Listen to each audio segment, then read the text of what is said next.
Ayun mga kapatid, magta-try na tayo ngayon. Try natin yung ikinabit nating Belgian na bengkong, yung yung nagda-dragging. So yun ang aking i-try ngayon. Maghahabal muna ako. Sa ngayon wala akong sakay. Mamaya-maya siguro magkakaroon tayo ng sakay.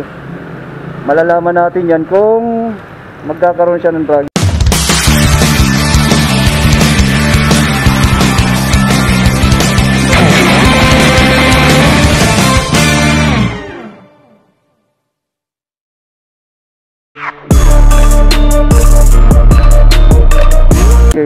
Okay, start tayo. O, paano ba? Diyan ka muna. Maghahabal muna ako. Okay, let's go.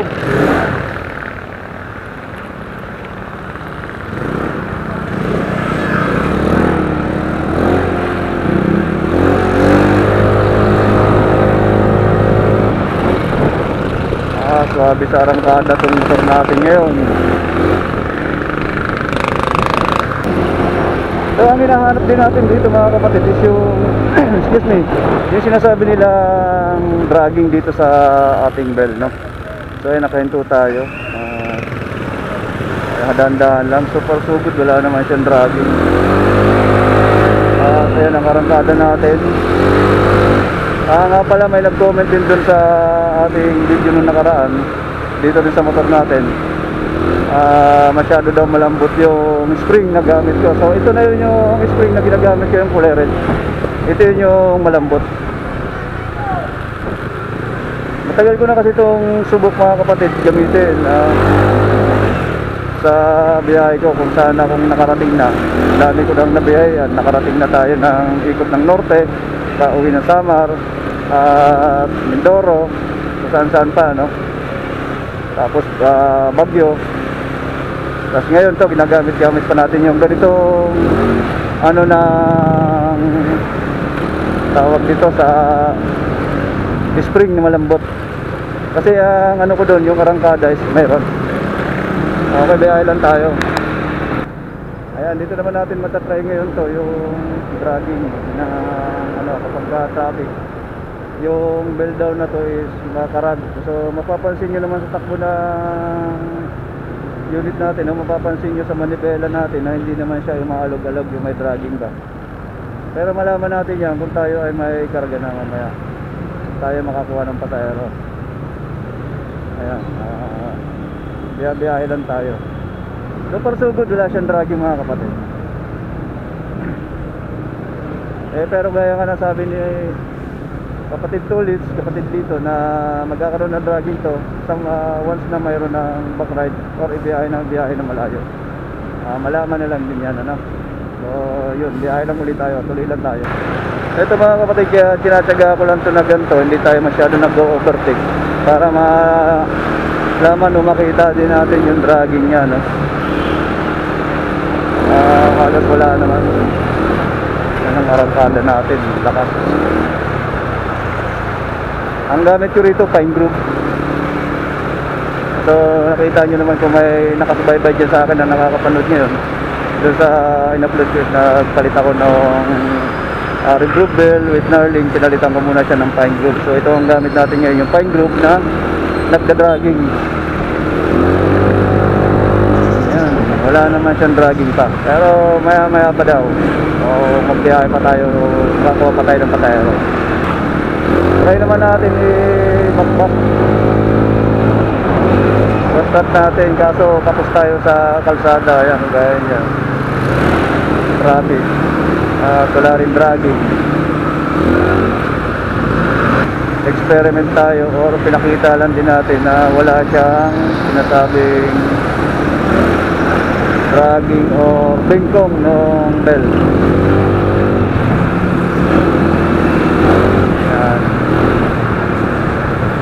At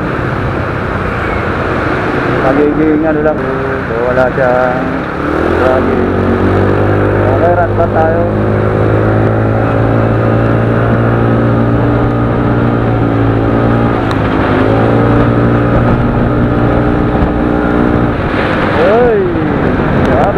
Sulit na sulit lang, sulit na sulit.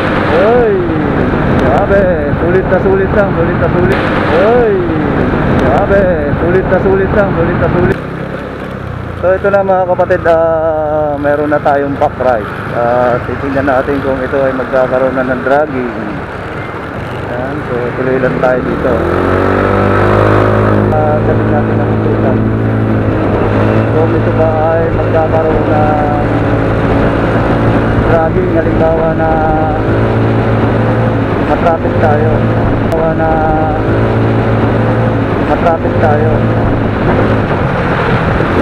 kasi so far maganda naman talaga yung kanyang takbo. Kaya tayo ay may pakray.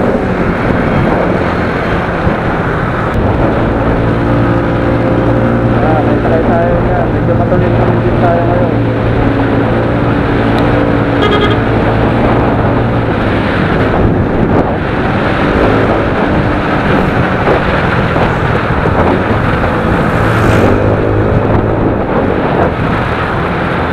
Okay, approaching tayo sa may kaunting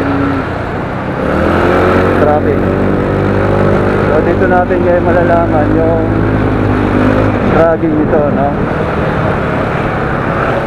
Malaman natin.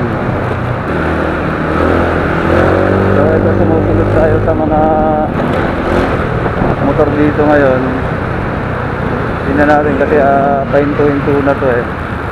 Mangyayari kasi dito once na huminto ka, umagal, magkakaroon ng dragging. So pagsunod, ayan, makikita nyo naman na walang kaminig-ginig yung ating manibela. Iluwan pa natin para mas maganda.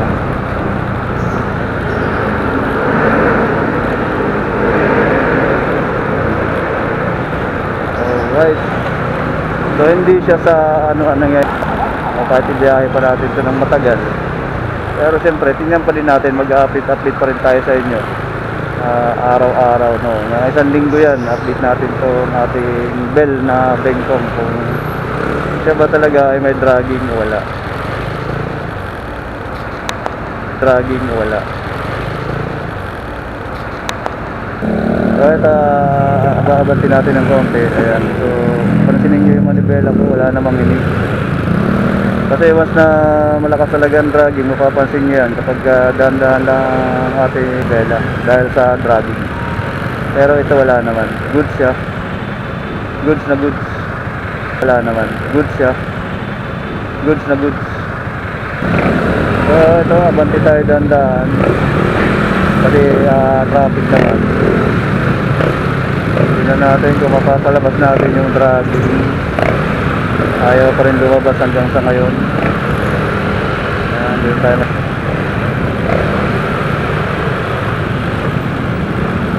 Kasi dito natin yan maano yung dragging talaga niya. Talaga nagkakaroon ng dragging kapag halimbawa Bengkong nga daw yung bell na kinabit natin. Okay, nakatawid tayo na papayapa. Okay, nakatawid tayo na papayapa.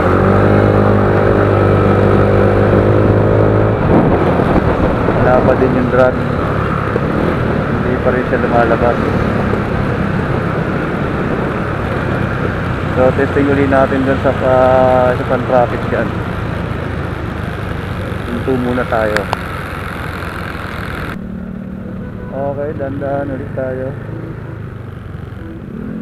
So makipagsiksikan muna ulit tayo para makita natin kung maramdaman yung dragging. Pero ayaw pa. Balik na tayo ng home base. Balik tayo ng branch ng Bikutan Motorstar.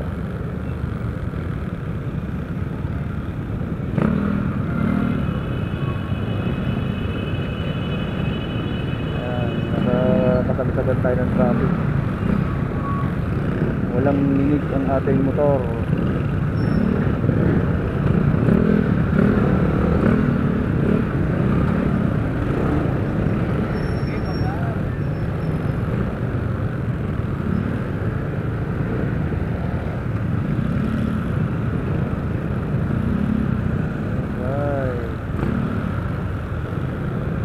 tayo doon, nagpreno tayo na bigla kasi biglang huminto yung Vios 40.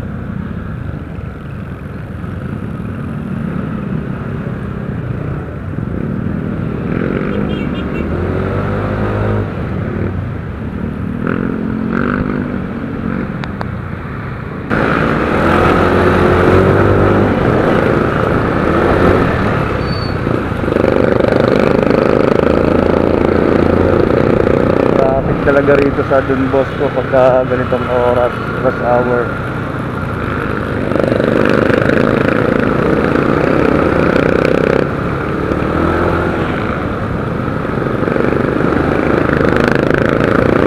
Alright, tayo ay nandito na sa home base.